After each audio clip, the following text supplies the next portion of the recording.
hoje é um dia muito especial no nosso podcast, porque a gente tem aqui uma pessoa talentosíssima, cantora e agora também escritora, Ananda Paixão. Yay! Que bom ter você aqui, Ananda. Uma honra pra mim estar com você, André, de verdade, assim. Fiquei muito Maravilha, feliz. sou sua fã, estamos Eu aí também. cheios de fãs nos acompanhando. E eu já quero começar te perguntando sobre o início da sua história, porque pelo que eu soube, você já esteve até no balé Bolshoi. Já, menina, a gente já fez muita coisa na vida. Conta sobre isso. Aos 3 anos você já começou a dançar balé. Mas você veio do Recife, o Bolshoi é lá no sul. Como é que foi isso? Olha, por isso que quando me perguntam assim, de onde é que você é? Eu falo, eu sou do Brasil, porque é mais fácil eu falar assim. Eu já mudei muito, assim. Eu sou pernambucana, eu sou de Recife. Mas fui criada em Brasília, enfim, saí muito cedo, né, do Recife. Fui criada em Brasília, depois eu fui pro sul. Aos 9 anos foi quando eu passei na escola Bolshoi, assim. O balé, ele sempre esteve presente na minha vida, desde os 3 anos. Sempre foi uma coisa assim, um hobby, né? Eu sempre gostei, bailarina, desde pequenininha. E aos 9 anos eu nem sabia o que era Bolshoi, assim. Minha mãe só me inscreveu, basicamente foi isso. E eu fui pra lá, passei. E vivi 5 anos da minha vida naquela escola, assim, que foi uma loucura na minha vida, em todos os sentidos. Nos melhores, nos dias mais difíceis. Eu estava lendo no seu livro que você disse que, apesar de ser maravilhoso, era também muito competitivo o ambiente, né? Balé Mesmo clássico. nessa idade. Mesmo nessa idade, assim. Eu acho que o balé como um todo, nem falando da escola em específico, mas o balé profissional do mundo é um cenário muito competitivo, né? É muito difícil, assim.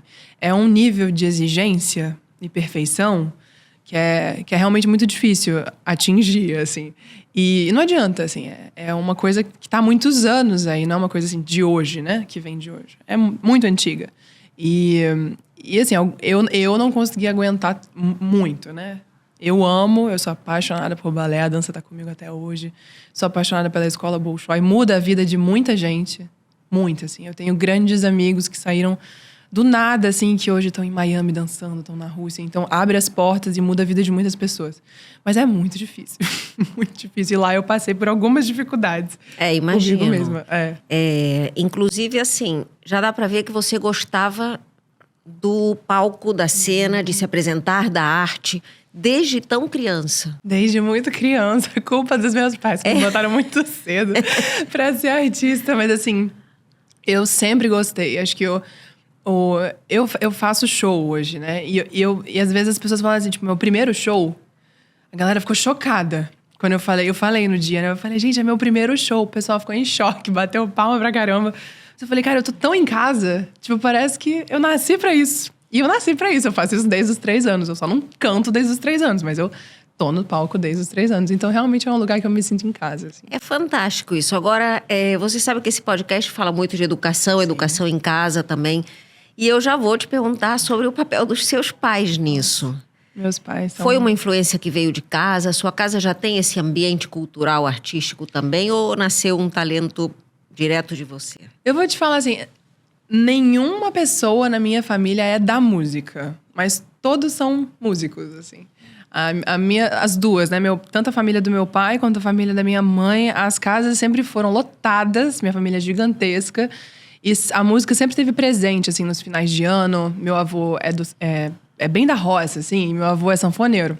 Ah, que delícia. Então, todo Natal na minha casa, ele chega com a sanfona, e um tio pega o triângulo, o outro o pandeiro. A gente faz a festa, assim. São umas 35 pessoas. Então, a casa realmente fica cheia de gente e cheia de música. E cheia de comida também.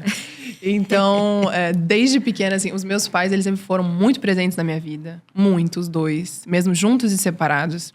Sempre me apoiaram muito, assim. Tipo, eu tive essa sorte imensa de ter uma boa educação, tanto nas escolas quanto dentro de casa, assim. Eu sempre tive muito amor de toda a minha família, assim. Não posso reclamar disso, não. E quando você saiu do Recife, foi para Brasília, mas de Brasília para o sul, para o Balé Bolshoi. Como foi? Você foi sozinha? Não, você foi com a família. Eu fui com meu pai, na realidade. A minha mãe, ela não podia ser transferida nessa época. E aí o meu pai, a gente morava, minha mãe e meu pai, em Brasília. E aí eu fui com meu pai pra Joinville, né? E aí nesse meio tempo eles se separaram. E aí, enfim, minha mãe ficou em Brasília e eu morei com meu pai 5 anos em Joinville, durante o período do Bolshoi, né? E meu pai mora lá até hoje. Era muito puxado o treinamento diário para... Gente, ser bailarina? É que assim, quando você tá lá dentro... Eu sempre fui muito apaixonada. Então, o treinamento, pra mim, era tipo... tranquilíssimo, assim. Mas, olhando hoje, eram quase 8 horas por dia, 9. Era bem intenso, assim. 5... É porque é uma escola, então você não tem só balé clássico. Você tem balé clássico, você tem ginástica, você tem circo. Eu nem sei como é que tá hoje, mas na minha época... tinha aula disso, aula daquilo, aula de dança, aula de história da arte, sabe? É uma escola pra te... Você não vai ser só um bailarino, você vai ser um artista. Então, tipo, você vai sair de lá sabendo fazer de tudo. Eu acho que por isso que eu virei artista. Porque realmente eu tive contato com o circo, eu tive contato com o canto, eu tive contato com o piano, eu tive contato... não só com o balé clássico. Então, a escola é muito completa, assim, né? Escuta, e na escola regular mesmo, enfim, primário, ensino fundamental, eles souberam aproveitar esses talentos, ou pelo menos detectar esses talentos em você? Porque sabe que isso acontece muito na escola? Eu tive alunos, por exemplo, que não eram bons na minha matéria, que era português, e de repente eu via que estavam aí com música composta, se Olha que apresentando no massa. sarau da escola. Eu falava, gente, como é que na assim? redação eles são regulares? Aí é uma incapacidade que a própria escola tem de detectar esses gênios, verdade. essas competências. É verdade. Mas como é que foi no seu caso? Assim, sinceramente, eu sempre fui muito dedicada em tudo. Então, tanto no Bolshoi eu era extremamente dedicada. E na escola regular eu tinha que ser por causa dos meus pais. Então, os meus pais falavam, minha filha, você vai ser artista? Beleza. Mas estuda, não deixa de estudar. Então, eles sempre investiram muito em educação, em escola. Eu sempre, né, graças a Deus, eu sempre tive o privilégio de fazer escolas particulares e ter bons professores na minha vida. Mas eu sempre fui muito dedicada. Muito, estudei muito, assim. Então, assim, eu era péssima em exatas. Era terrível, assim, tipo, terrível. Eu sempre tive que estudar o triplo, o quádruplo, pra tentar uma nota medíocre, sabe? Mas, assim, mas, engraçado, assim, tipo, as escolas que eu passei, realmente, assim, não tem muito essa sei lá, a gente não fala muito sobre arte nas escolas, né? Tipo, eu não lembro, assim, de ter tido nada ligado à arte, ou se não, era uma coisa muito básica, assim, no máximo uma aula de história que vai falar rapidamente sobre arte, né? Sei lá, eu não sei, eu acho que realmente as escolas às vezes não estão tão preparadas para o que vão ter de alunos que vão se tornar grandes artistas ali dentro. Exatamente. Não, e quantos talentos não são descobertos e acabam não indo para essa área e poderiam ter ido, né? Porque, Exatamente. por exemplo, aula de música agora é obrigatória no currículo. Mas, olha, eu não sabia disso. Pois é. Só que qual é o tipo de aula de música que as pessoas têm? Porque pode ser assim, história da música, todo mundo em sala de aula só ouvindo a matéria. Ou pode ser lá, experimentar instrumentos. Isso é muito legal. Mesmo assim, é uma vez por semana só. Então, assim, demora muito a ter, né? Eu acredito num currículo mais diversificado, mais integral. Ia ser muito legal, assim, porque... às vezes o cara não é bom em matemática, mas ele é fantástico tocando bateria e super vai se encontrar nesse E que tem lugar. tudo a ver, bateria, é ritmo, é métrica, é matemática. E às vezes o cara vira um gênio nisso, sabe? E, enfim, assim, é muito louco isso, assim. Eu acho que seria... é cultura, né? Arte é cultura. E, tipo com assim... certeza. Seria muito incrível se a gente tivesse mais incentivo educacional nessa área, assim. Não só ter que pagar por fora, sabe? Mas nas escolas públicas. Por que não, gente? A gente tem tantos talentos aí que são descobertos de pessoas que vieram do nada. E que fazem rap incrivelmente bem. Tipo, hoje são grandes rappers aí. Todo mundo, na real, né? Então, tipo assim, a música, ela salva... a arte salva vidas. É verdade. Salva vidas. Salvou a minha. É interessante. Já vamos entrar lá. Mas antes eu quero saber como é que você foi parar nessa carreira de cantora. Porque, assim, não é fácil quando você fala, eu canto bem, eu tenho talento, mas é um meio muito difícil de você entrar, de fazer sucesso. Como é que foi a sua decisão? Eu vou arriscar e vou para essa vida de cantora, profissional. Assim, eu tive muita sorte, admito, assim. E pessoas que estiveram do meu lado na hora certa. No meu caso, enfim... assim, a história ela começa em 2020. Em 2019, na realidade, assim que eu um pouquinho antes. Em 2016 eu vim pro Rio de Janeiro para fazer faculdade. Mas assim, eu tava em Brasília. Voltando. Tipo assim, eu saí do Bolshoi, basicamente. Depois que eu saí do Bolshoi, eu fiquei muito tempo sem pisar numa escola de balé ou sem arte. Eu falei, cansei, não quero mais saber de arte na minha vida. Chega! E tava traumatizada, assim. E aí, depois de 2 anos sem fazer basicamente nada, sem ter contato nenhuma com nenhum tipo de arte, dança ou canto, nada disso, eu virei pra minha mãe e falei, tô indo pro Rio de Janeiro. Porque eu me inscrevi no Wolf Maia, que é uma escola de teatro aqui. Então, quando eu vim pra cá, ela falou, tudo bem, mas você vai fazer uma faculdade. Eu falei, tá bom. Aí eu fui fazer nutrição e enquanto isso eu fazia Wolf Maia. E no banheiro eu ficava cantando. Tipo, era hobby total, assim. E descobri um professor de canto, que foi meu primeiro professor de canto aqui no Rio de Janeiro, que foi o Diego Timbó, um querido, que é um grande amigo até hoje. E que foi o meu coach vocal ali por muito tempo. E no início ele estava trabalhando com a Pablo Vittar, com a Isa, e começou a trabalhar comigo. E aí eu nem tinha noção, assim, eu só fazia por hobby. Até que um belo dia eu cheguei pra ele com uma música que eu tinha feito, composta. E aí ele falou, peraí, você é compositora também? Aí eu falei, não faço a menor ideia. Sou? Aí ele falou, isso que você fez é uma música excelente. Parei que eu tenho que te apresentar para 3 pessoas. E ele me levou na primeira vez para um estúdio como produtor para gravar a minha primeira música. E aí esses, enfim, eram grandes produtores que hoje são produtores renomadíssimos, que fizeram as minhas músicas, as primeiras que eu lancei, que é o Huxel, o Bispo, o Serginho. E foi o meu primeiro contato, assim, com a música profissionalmente. Então eu gravei a minha primeira música e depois que ela ficou gravada, ficou engavetada, assim. Porque uma coisa é você ter uma música, outra coisa é você lançar essa música.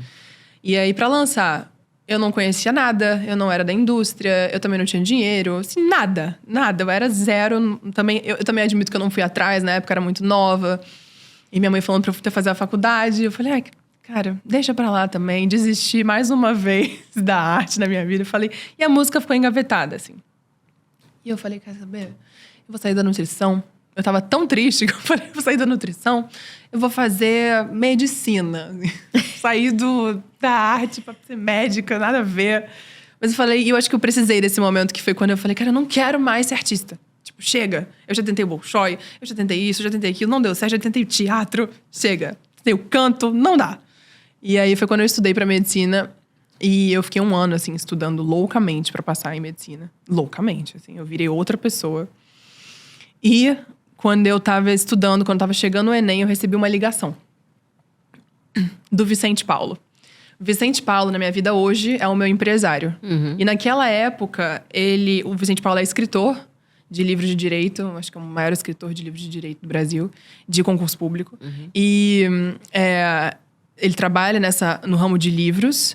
E ele era o professor da minha mãe, quando ela passou no concurso público. Então, eles eram grandes amigos, assim, há muitos anos. Ele foi na minha festa de 15 anos, ele me conhece desde os 2 anos de idade. Então, foi uma pessoa que sempre me acompanhou de longe. Enfim, com a mudança de governo, com as coisas acontecendo no Brasil, em 2020, em 2019, ele ligou pra minha mãe.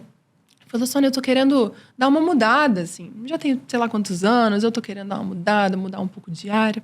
Sua filha canta, né? Foi exatamente eu estudando pra fazer o Enem. Tipo assim.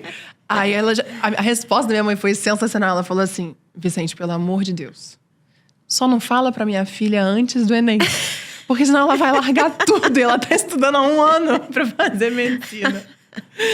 E aí, ele falou, não, tudo bem, mas olha, fica a proposta. Eu super quero entrar no mercado musical, sou apaixonado pela música. Lembro que a sua filha canta, acho que super seria legal uma parceria. Foi assim que aconteceu. E não deu outra. Eu fiz o Enem. Eu consegui uma bolsa de estudos numa escola de medicina aqui do Rio de Janeiro. E aí, quando eu fiz a matrícula, ele me ligou e falou dessa proposta. No mesmo dia, eu tranquei a matrícula e nunca mais voltei. Nunca mais voltei. E ali se iniciou a minha parceria com o Vicente na carreira musical. Que fantástico. Olha também como ele teve esse radar, o feeling de encontrar um talento. Porque tem tanta gente que canta e ele foi certeiro. Não, mas eu vou te falar, esse é muito interessante, assim, porque eu acho o Vicente brilhante. Assim, não só ele tem uma visão, mesmo não... Tipo, ele não era do mercado musical, né? Então, quando ele fez a proposta pra mim, a primeira coisa que ele falou pra mim foi, vamos estudar. vamos estudar, porque a gente não faz ideia como é que funciona a indústria musical. Então, ele foi estudar a parte burocrática e eu fui estudar a parte artística. E aí, nisso, a gente encontrou algumas pessoas ao longo do caminho e ele sempre perguntando, né? Tipo, não assim, mas basicamente, vale a pena investir nessa garota? Tipo, mas de um tipo, cara, se a gente entrar no mercado, será que tem chance de dar certo? Ah, como? Em que caminho? E aí a gente foi pegando pessoas ao longo desse tempo, né? Hoje a gente tem o Ale Rosa, que é o nosso grande parceiro, que é o meu grande produtor aqui no Rio de Janeiro, né? Que trabalha comigo, que cuida da minha carreira artística, junto com o Vicente. Então, somos 3 grandes parceiros. E foram pessoas que a gente foi captando ao longo que podiam ajudar a gente, que foram acreditando no projeto. E eu fui demonstrando que eu sabia o que eu estava fazendo e cada vez mais estudando sobre, porque a educação também tá no ramo da arte. Né? Tipo assim, você não... Ah, você quer ser cantora? Tudo bem, mas... Então, como é que funciona o direito autoral? Como é que funciona... Tipo, entenda sobre isso, porque você vai ter que lidar com isso. Com milhares de contratos. Com milhares de contratos, pra você não cair numa cilada, pra você não assinar com alguém que vai te passar a perna, sabe? Tem que conhecer o mercado, saber qual é o perfil do seu público-alvo. E tudo isso, assim. É um empreendimento, não é simplesmente vou cantar. Exatamente. E, tipo, veio num momento muito difícil, que foi a pandemia, a gente ia lançar a primeira música na pandemia, mas foi um período que eu estudei. Como eu não podia lançar música, eu falei, quer saber? Vamos estudar sobre isso, já que em algum momento essa pandemia vai acabar e a gente vai lançar uma música. Então, se a gente vai lançar uma música, que a gente lance planejado. E foi o que aconteceu. A gente usou esse 2020, né, 2021, pra se planejar pra Arretada, que foi em 2022. Então, Arretada, essa menina arretada aqui. O primeiro sucesso, assim, que estourou foi o Arretada, né? Olha, assim, eu digo que o primeiro que deu um boom foi a 4ª música, que foi Barman. Mas a Arretada chegando, assim. Chegou muito com o pé na porta, porque os meus fãs vieram da primeira música que eu lancei. Arretada. Então, realmente foi a primeira e já foi graças a Deus, um sucesso. Olha, eu adorei a Arretada. Inclusive, usei para divulgar essa nossa gravação de hoje. E, assim, ouvindo e te conhecendo agora pessoalmente, tem tudo a ver com você, né? Tudo a ver com você. Que bom. Então, assim, primeiro dá uma palhinha para nós, por favor. Com certeza. Por favor. Deixa eu tomar uma água aqui. Isso aí. Eu ia cantar Arretada. Posso mesmo cantar uma palhinha de Arretada? Vamos lá, já tô a postos aqui para acompanhar. Assim, ó. Personalidade, forte, sangue quente, eu pego fogo, a cidade para pra me olhar. Ai, papai, abusada, decidida, não te mete na minha frente, tô sem tempo pra me apegar. Vixe! Sou mulher da peste, ninguém me segura. Cajuzinho, você não vai ter desculpa. Meu gingado vai tá na boca do povo. Vem aqui que eu vou te dominar. Arretada. Valeu nada. Bravo! Sensacional. Obrigada. Que honra ter essa música cantada aqui. É muito obrigada por gostosa. essa canja. E ela fala sobre ser uma mulher arretada. Arretada vem na minha terra, né? Do Sim. Nordeste, essa gíria. Mas eu falei, cara, a gente tem que falar sobre as mulheres arretadas que existem por aí. Eu falei, eu vou falar de mim, mas serve pra todas as mulheres que são poderosíssimas e fortes aí ao redor do nosso Brasil. Então, Isso aí. E assim, a cultura nordestina te influenciou muito, principalmente nessas primeiras canções, eu vejo que tem muito disso, né? e vai continuar influenciando, Ai, assim, que legal. porque eu já mudei muito, eu tenho muitas influências. Meu avô é capixaba, mas é uma grande influência musical pra mim, porque ele é sanfoneiro nas horas vagas. É caminhoneiro, mas é sanfoneiro nas horas vagas. Então, assim, e a minha terra também. Então, assim, tudo que eu faço, eu tento trazer ali um pífano, um triângulo, uma sanfona. Então, assim, coisas que vão te lembrar ali de onde eu vim. São as minhas raízes, né? Então, tipo, eu acho que isso traz verdade também, sabe? Então, o que te faz ser único? Esse conjunto de fatores. Um deles é que eu sou de Recife, eu sou pernambucana. Perfeito. Então, eu trago isso pra minha música, pro meu som. E você que fez letra e música no Arretada e em outros sucessos Em outros, seus. assim. Qual é o seu método, assim, pra compor? A música vem na sua cabeça, você se tranca e fica lá com um caderninho? Sabe que isso mudou ao longo desse tempo, Ah, assim. é? Mudou bastante. Tipo, lá no início, quando eu me descobri compositora, eu fazia tudo sozinha. Tipo, era eu, cabeça, e eu não toco. Eu até toco o instrumento, mas eu falo que eu não toco, porque assim, tem gente que é genial, né? Os instrumentistas, os grandes instrumentistas são geniais. Então, eu arranho, eu diria. Então, tudo vinha, a melodia e letra vinha na minha cabeça, assim. A minha amiga terminou um relacionamento, aí eu começava assim, escolhe o bar, é só dizer que eu vou, meu ex tá no passado agora. E vinha assim, tipo... E aí eu ia sentando, ia escrevendo, ia compondo. Hoje, depois de, tipo, ter passado por vários estúdios e processos de fazer música, eu gosto muito de compor em conjunto com outras pessoas. Eu acho que isso é uma troca tão gostosa, porque você chega com uma ideia. E às vezes eu chego com uma ideia, ou já com uma melodia, ou já com uma letra. E aí uma outra pessoa, às vezes, soma com uma coisa que você não tinha percebido. E que é muito mais legal. E aí soma com a sua ideia. Então, tipo, hoje eu gosto de compor em conjunto. Meu processo de composição é... Eu tenho no meu bloquinho de notas tudo que eu passo, assim. Você grava assim, tá andando por aqui, ideia, grava um pedacinho. Se eu tiver uma inspiração, na hora, assim. Na hora eu pego meu bloquinho de notas, O bloco de notas tem acho que umas 150 notas só de música. Vem coisa assim. aí. Vem coisa por aí, vem muita coisa. Então, e aí, enfim, quando eu sento com essas pessoas, eu falo, olha, gente, eu conto a história, eu trago o texto, às vezes eu já venho com uma melodia, uma letra que já tá meio pronta, e isso engata pra uma que vai se tornar uma música. E é muito legal esse processo. Bom demais. E isso que você está falando de compor em grupo, sabe quem me falou isso recentemente? Você deve conhecer bem, é a Fátima Leão. Fátima Leão é uma super música, autora, compositora, enfim. E eu fiz uma imersão com ela, porque eu também amo música e tem algumas composições ou outras. Ih, que massa, sabia? E a imersão dela foi tão interessante porque, na verdade, ela dividia grupos e você precisava compor naquele momento com aquele grupo online que você nunca tinha visto na vida. Você fala assim, gente, eu tenho até vergonha de falar a primeira frase assim... Olha, Nanda, saiu cada música maravilhosa. É muito massa, impressionante. Eu amo esses campings, né, de composição. Eu tive... eu fiz parte de um camping de composição no Dia da Mulher, que inclusive é amanhã, né? No dia do dia 5 agora. Foi no ano passado com a Warner Chappell. Gente, foi tão demais. Só mulheres. A mesma coisa. Nossa, que não massa. Conhecia ninguém. Te colocam num grupo com 5 mulheres... E hoje essas 5 são grandes amigas. Olha, porque que saíram legal. músicas maravilhosas. Então, tipo assim, isso é muito legal, assim. Muito legal. Você conheceu outros estilos também. Sim. Tipo, eu componho pop, você compõe sertanejo. Vamos fazer um samba? Vamos. Isso. E sai. Aliás, falando em samba, gente, vocês não podem perder no Instagram da Ananda. Ela numa roda de samba. O que é aquilo? Maravilhoso. Maravilhoso, eu amei. E aí, assim... Você é tão versátil que até na roda de samba você pegou lá, até sambou. Até sambou. E muito bem. Obrigada. Como é que, assim, roda de samba foi um negócio que te pegou também? Daqui a pouco pode vir um samba por aí, quem sabe? Olha, eu me considero uma pessoa muito versátil. De verdade, assim. E eu pretendo caminhar entre os estilos. Atualmente, meu estilo é pop. Como eu falei, eu sou muito nova ainda. Eu não sou nova na arte, mas eu sou nova lançando música. Então, eu quero primeiro me consolidar no meu estilo. Que é pop, é bagaceiro, é divertido, é cantante, é dançante.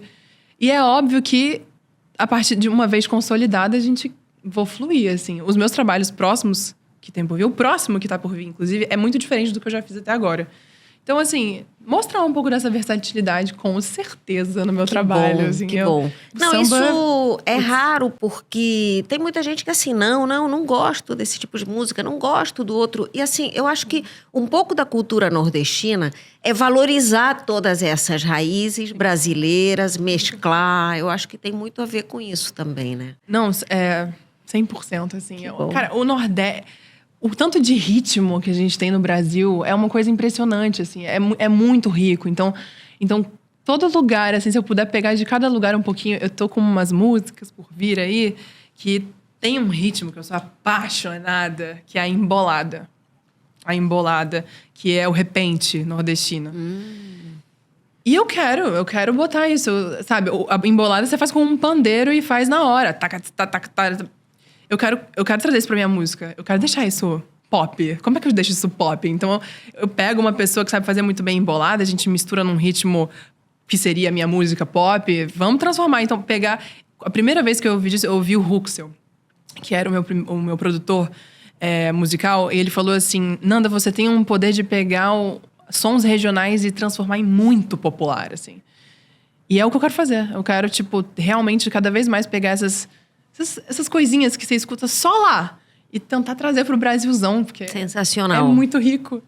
A gente vai falar do seu novo álbum que você gravou agora, mas antes eu quero te perguntar sobre o seu livro, né? Gente, eu li esse livro aqui, é maravilhoso. Por Trás das Cicatrizes. Que legal. E esse livro conta uma história desafiadora, né? Que a Nanda viveu há pouco tempo. E aí eu queria que você contasse um pouco pra nós, né? Como é que foi isso. Primeiro, esse aqui tem uma dedicatória pra você. Que coisa boa. Espero que você, enfim, goste. Olha, eu vou ler aqui. Pode ficar à vontade. Andréia, esse livro foi feito para mulheres fortes, para inspirá-las e fortalecê-las ainda mais. Você é inspiração para mim. Se entregue às emoções do livro, com o carinho da arretada Ananda Paixão. Chega, emociona. Você que é inspiração, imagina. Eu me emocionei muito lendo esse livro, cada parte com muita sabedoria que você escreve, muito coração. Mas conta como é que foi esse processo que depois veio a derivar nessa história que você conta no livro. Sim. Obrigada. A escrita, ela foi feita pelo Vicente Paulo, do livro. Eu sentei com ele assim, como eu tô com você. Falei... A ideia, né, de fazer o livro foi exatamente assim... Vi que eu preciso ajudar outras mulheres, porque eu não tive com quem conversar, assim, durante todo o processo de câncer. Não porque falta gente, não é isso, mas é porque é muito difícil falar sobre. Então, eu queria tentar poder trazer informação para outras mulheres, assim. E aí ele falou, vamos fazer um livro. Falei, vamos fazer um livro. E aí a gente sentou assim, eu falei, eu não vou conseguir fazer o livro sozinha, porque eu vou me debulhar de tanto chorar. Ele falou, então você fala, e tudo que você falar, eu escrevo. E assim, a gente fez o livro em parceria, sempre em conjunto. Ele é um grande escritor, escreve com muita facilidade. E eu botei todo o meu coração nesse livro. Bom, a história por trás do livro. Em 2000, isso vem junto com a música, inclusive, né? Porque em 2018, começou em 2018, eu fui internada por um motivo X, eu devia estar com alguma questão alimentar. Fiquei 4 dias internada. Eu vou falar abertamente aqui, sim, viu? Claro. E aí, enfim, tava com diarreia, tava internada. E aí os médicos não descobriram se era bactéria, se era vírus, se era sei lá o quê. Eu sei que com esse processo de muita diarreia, eu fiquei com tipo uma bolhazinha no ânus. E aquilo me incomodava muito. Eu devia ter, sei lá, uns 17 anos, 18.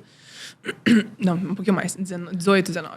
Falei, cara, coisa chata. E queria namorar, e ai, um saco, sabe? Esteticamente aquilo me irritava, e só esteticamente mesmo, até então. Então eu fui no meu primeiro médico. Eu tô com uma hemorroidazinha aqui, o que eu faço? Ele falou, não é hemorroida, é uma fissura. Vamos tratar com banho de assento? Vamos. Primeiro médico, banho de assento. Passou 6 meses, eu falei, caraca, ainda tô com esse negócio. Fui num segundo proctologista. Não, relaxa, faz o seguinte, faz banho de assento e passa uma pomadazinha. Vai melhorar. Melhorou. Por uns 6 meses. Depois de 6 meses, voltou. E aí, quando voltou com sangramento. E aí, começou a sangrar. Isso não sangrava muito, mas sangrava um pouco. Toda vez que eu ia no banheiro. E aí eu falei, cara, eu vou num terceiro médico. Vamos num terceiro médico. O terceiro médico eu fui. E mais uma vez, fui falada que era uma fissura no ânus. E realmente, eles faziam um exame de toque e falavam, realmente é uma fissura. Fica despreocupada, tá tudo bem. Nunca me pediram um exame nem de fezes. Nem uma colonoscopia. Assim, inacreditável. Inacreditável. Eu acho que, eu olhando hoje, eu acho que foi muito por conta da minha idade. Na época eu tinha 23 anos. Eu tava pensando isso aqui. Eles devem dizer, não, em pessoas muito jovens é tão raro que não deve ser nada. Foi exatamente isso que aconteceu, assim. Só que enfim, a gente... passei por esse terceiro médico e aí o quadro, ele se agravou, assim, num nível absurdo em 2020.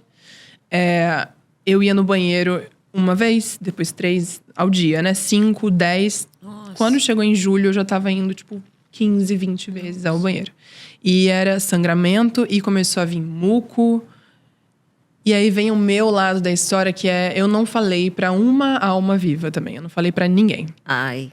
Porque eu É difícil falar isso. não consegui.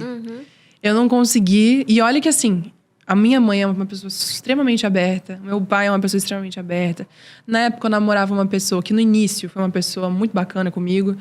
E eu não tive essa abertura nem com o meu melhor amigo, que era médico. Assim, inacreditável. E eu não consegui falar pra ninguém. Fiquei morrendo de vergonha daquilo que eu tava vivendo.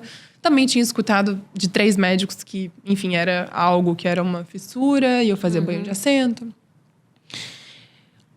Até que, numa viagem, o meu melhor amigo... que hoje é um grande médico e se especializou em doenças raras, de oncologia, inclusive, que é o Paulo Vitor Zatter. Ele falou, você tem que ir numa gastro para ver o que está acontecendo com você e provavelmente você vai fazer uma colonoscopia. E aí, no dia seguinte, eu estava numa gastro e ela achou que fosse doença de Crohn.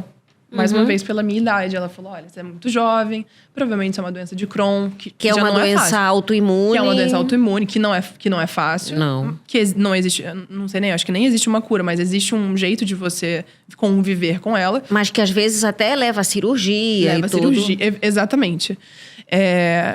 Então, faça uma colonoscopia. E foi a primeira vez que eu fiz uma colonoscopia. E quando eu fiz a colonoscopia, mandaram para biópsia e já era um câncer nível, tipo, 3, assim. Nossa. Era bem... Tava pra lá de ser um início de uma metástase. Então, já tava grande, já tinha crescido, já tava infiltrando. E no dia seguinte, foi tudo muito rápido, assim. No dia seguinte, eu já tava num oncologista aqui no Rio de Janeiro, que é o Dr. Henrique, que foi meu oncologista. Agora, olha o tempo até detectar isso, que poderia ter sido uma coisinha de nada, né? O início, e podia ter sido minimizado tudo, né? Todo o sofrimento, tudo. Daí foi um ano de tratamento, passando por tudo. Químio, rádio, congelamento de óvulos, todas as questões de todas. Aqui no livro, uma parte muito bonita é quando você fala que justamente antes de começar os tratamentos de rádio e químio, você fez a coleta de óvulos para congelar, porque provavelmente você não poderia depois ter filhos naturalmente.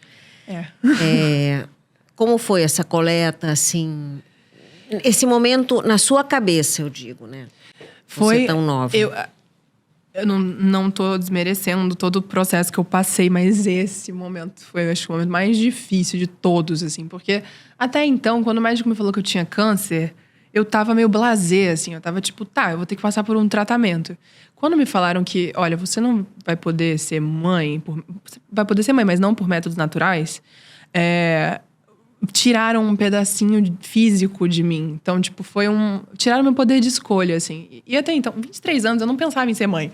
Mas quando falam que você não pode ser, você não vai poder ter filho, cara, foi uma queda, assim, gigantesca pra mim. E foi tudo muito rápido. Então, eu tinha que começar a rádio logo. Então, antes da rádio, eu tinha que fazer a coleta de óvulos pra preservar os meus óvulos. Foi um processo, assim, eu aconselho todas as mulheres a fazerem. De verdade, assim, porque te dá uma liberdade de escolha muito grande. Só que no meu caso, eu não tinha escolha. Então, eu tive que fazer pra poder querer ou não ter filhos um dia. Então, no meu caso, foi muito difícil. Assim, foi um processo muito doloroso. Não é um processo doloroso, mas no meu caso foi. Que graças a Deus eu tive a oportunidade de fazer. Graças a Deus. A tecnologia de hoje que permite isso. Porque quantas mulheres passaram por isso e nunca eu lembro do meu médico puderam. falando. Meu médico falou, Ananda, se fosse há não sei quantos anos atrás. Há pouquinho, tipo assim, menos Isso de aí. 10. Você não ia conseguir. Exato. Então, tipo, graças a Deus eu tive essa... né, meus filhinhos estão lá, congeladinhos, meus futuros filhos.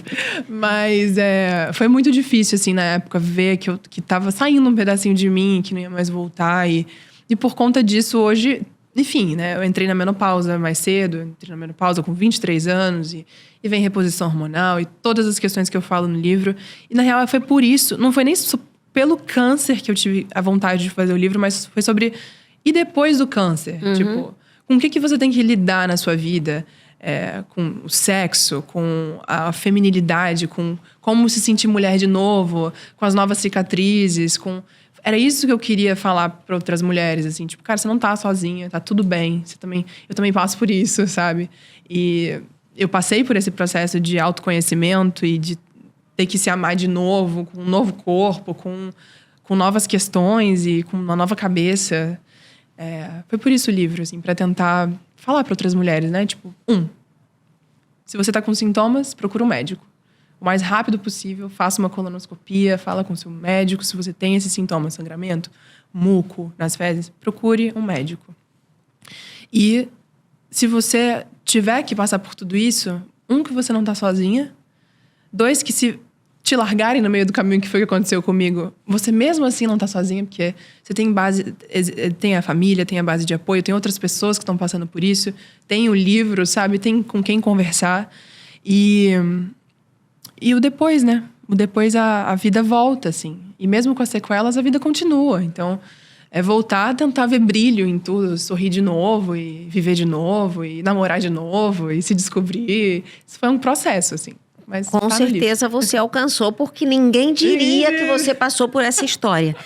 E isso da prevenção, né, que a Nanda estava falando, o subtítulo do livro é Precisamos Falar Mais sobre câncer do reto em mulheres. Porque é um assunto pouquíssimo falado, né? É um assunto pouquíssimo falado no sentido de conscientização, porque já teve um processo aí de conscientização sobre o câncer no seio. Sim. Da mulher fazer o autoexame. Foi ótimo isso, porque antigamente nem isso. A mulher nem se tocava. Tomando banho, ela não é muito louco. Mas eu acho que se avançou bastante, ainda não tudo que poderia. Mas câncer do reto é ainda um mito, né? Colonoscopia, as pessoas, não quero fazer, não quero nem saber, não tô sentindo nada, tô super bem. E às vezes você descobre coisas, né? Exato. Eu brinco, assim, eu acho que eu cheguei até a colocar no livro isso. Se você colocar no Google, colonoscopia, tá lá, um exame que faz, né, 50 anos ou mais, de 10 em 10 anos. Pô, eu tive com 23. Tipo, é óbvio que você não vai sair fazendo, que nem uma maluca. Mas assim, se você tem sintomas, conversa com o seu médico, sabe? Entende o que está acontecendo. Vê se é um caso de fazer a colonoscopia. Fale sobre, porque se eu tivesse feito a colonoscopia talvez um ano antes, eu não teria tido que passar por tudo que eu passei. Então, o livro é para isso, né? Se uma pessoa ler, tiver os sintomas e fizer a colonoscopia antes, nossa, puder não passar por tudo que eu passei, claro. Que bênção, sabe? Já tô ajudando uma pessoa. Então, enfim. Ananda, tem uma parte que eu achei também muito legal, que você... o efeito câncer sobre os boys. O efeito câncer sobre os boys. Assim, é complicado isso também, né? Porque a gente vê vários... teve a Preta Gil, por exemplo, que a gente acompanhou, maravilhosa, e também comentou um pouco isso, né? De como o cara reage quando existe uma doença e vem aí um período que não é para a vida toda, mas é um período duro, chato, que vai precisar de apoio, que não vai ter aquela relação normal que se tinha, porque é um tratamento, né? Sim. Mas que depois pode voltar. Mas será que os boys esperam? Essa que é a questão. Não, mas eu vou te dizer, eu adoro essa parte do livro, porque mexe com tudo. Mexe com autoestima, mexe com feminilidade, mexe com como você está se sentindo. O meu caso foi muito difícil no início. Mas hoje, assim, a minha relação com os boys e o efeito câncer pós-boys, né? Cada um reage de um jeito. É muito engraçado. Mas, assim, estamos no mês de março. Mês da mulher. Mês da prevenção do câncer, por isso estou de azul. Prevenção do mês do câncer coloretal. E não adianta, assim. Hoje, se eu tenho...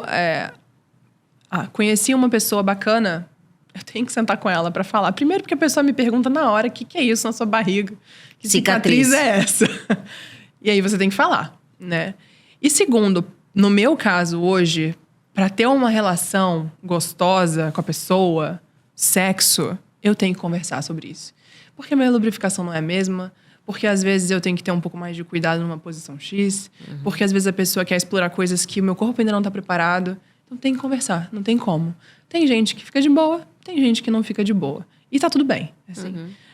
Graças a Deus, na minha vida tem aparecido pessoas que estão de boa. Então, isso é muito legal, assim, porque só reafirma que existem pessoas maneiras, sabe? Que sabem conversar sobre isso. Então, eu tive um namorado, né, nesse período todo, que foi muito parceiro no início, mas que no final foi 0. Pois é, você, quando estava contando aqui, falou, porque a gente precisa saber que não está sozinha. Eu fiquei sozinha, mas eu tive... O que foi esse eu fiquei sozinha? Foi esse boy, né? Foi um dos boys, né, que namorava comigo há um tempo, que um dia antes da minha cirurgia... Ai, meu Deus. Tava igual o negócio da Preta Gil, idem, né? Tava começando o tratamento. Assim... Não Desistiu. Tem hora melhor pra isso? Podia ser depois da cirurgia. Pois é. Não podia ter me avisado depois. Mas foi. Mas foi como um dia foi? Antes.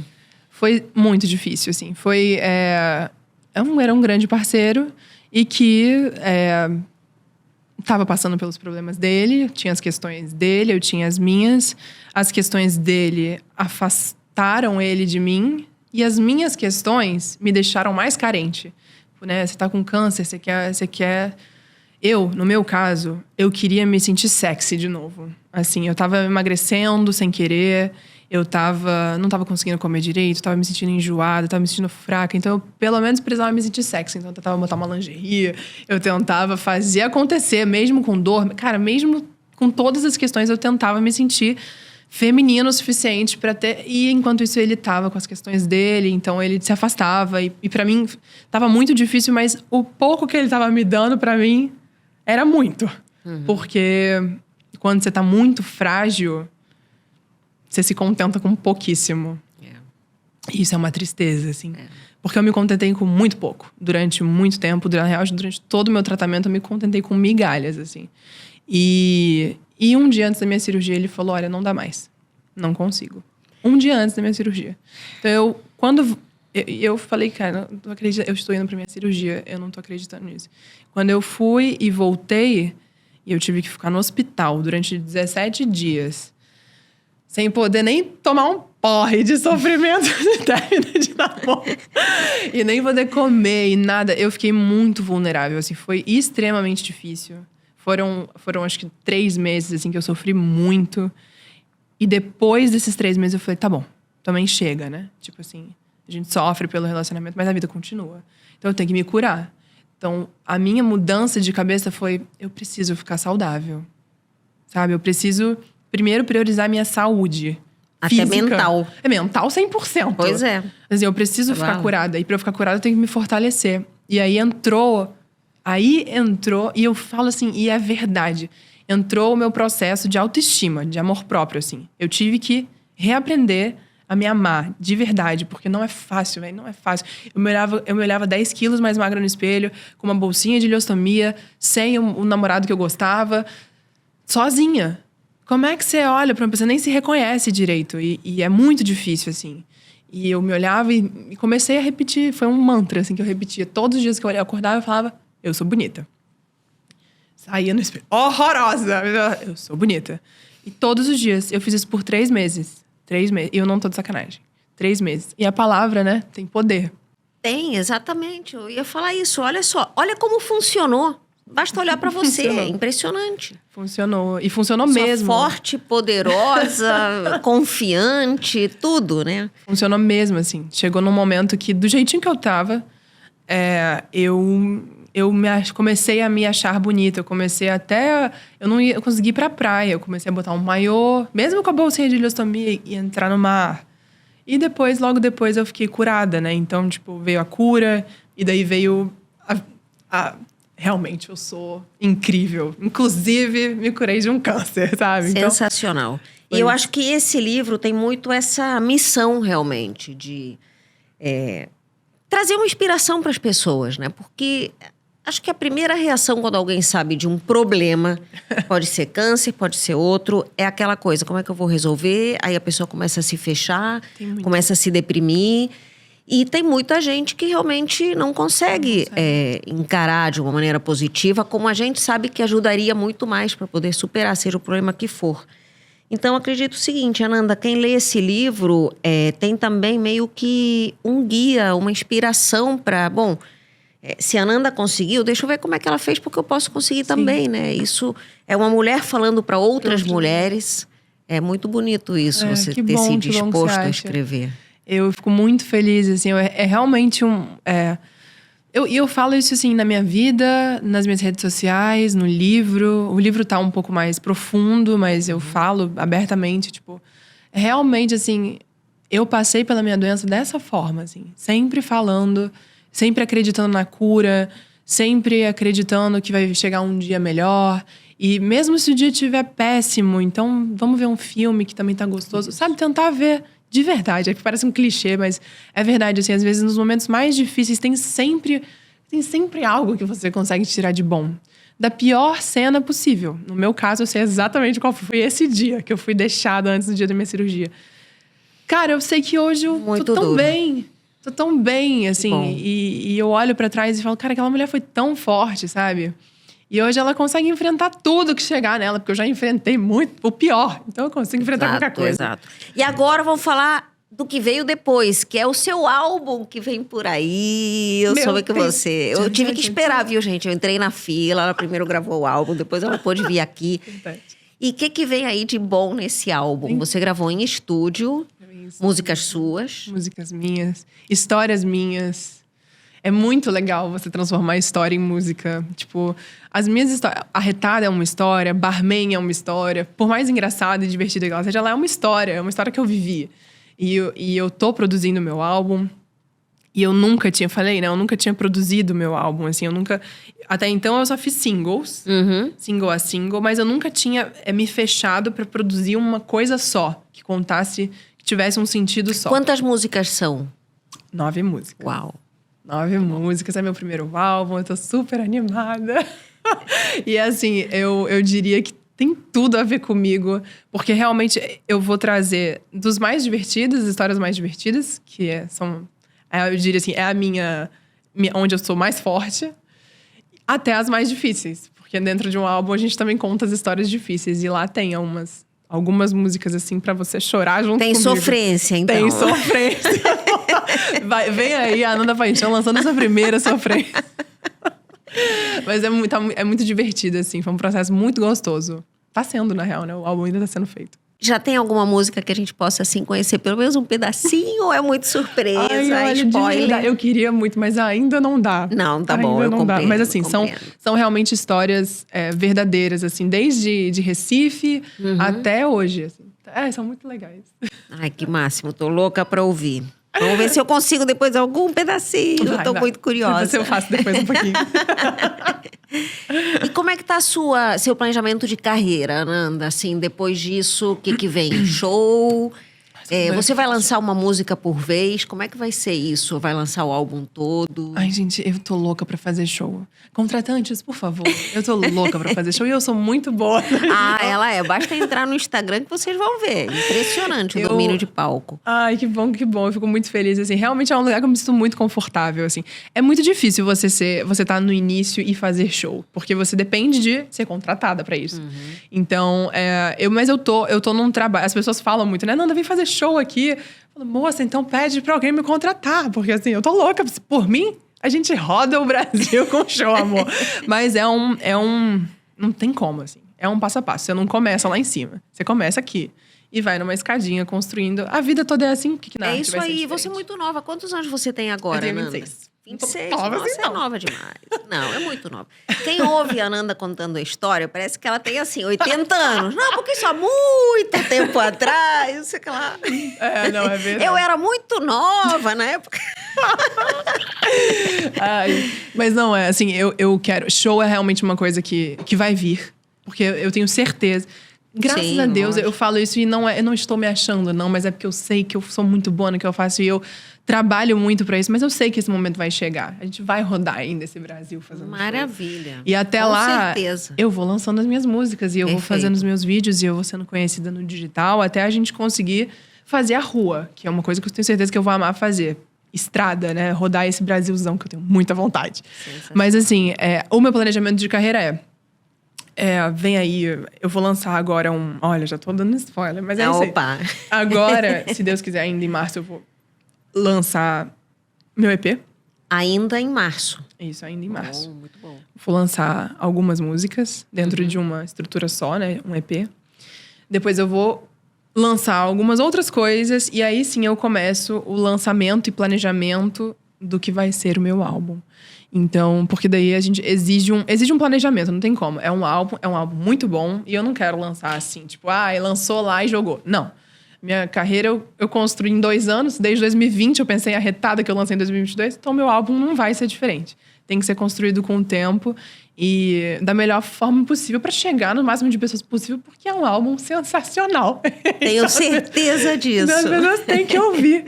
E para isso a gente quer atingir o máximo de pessoas. Então, esse está sendo o meu planejamento para esse ano. Assim. Tentar, da maneira mais estratégica e orgânica possível, fazer com que mais pessoas enxerguem o álbum. Muito bom. Perfeito, perfeito. Nossa, Ananda, é tão bom te ouvir. Ai, que Não bom. só cantando, mas também eu falando.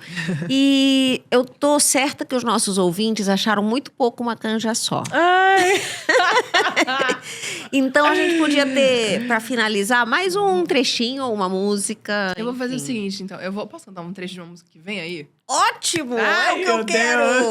Essa música eu escrevi na Bahia, quando eu vi duas moças muito bonitas, assim, fazendo uma oferenda pra alguém, sinceramente, eu não sabia, pra algum orixá.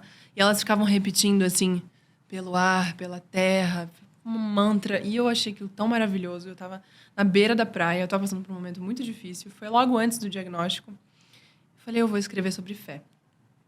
E eu escrevi. É assim. Fui no barco hoje mais cedo pra pescar. E lá no meio do mar eu encontrei Iemanjá. Era azul, do azul celeste do mar a mar.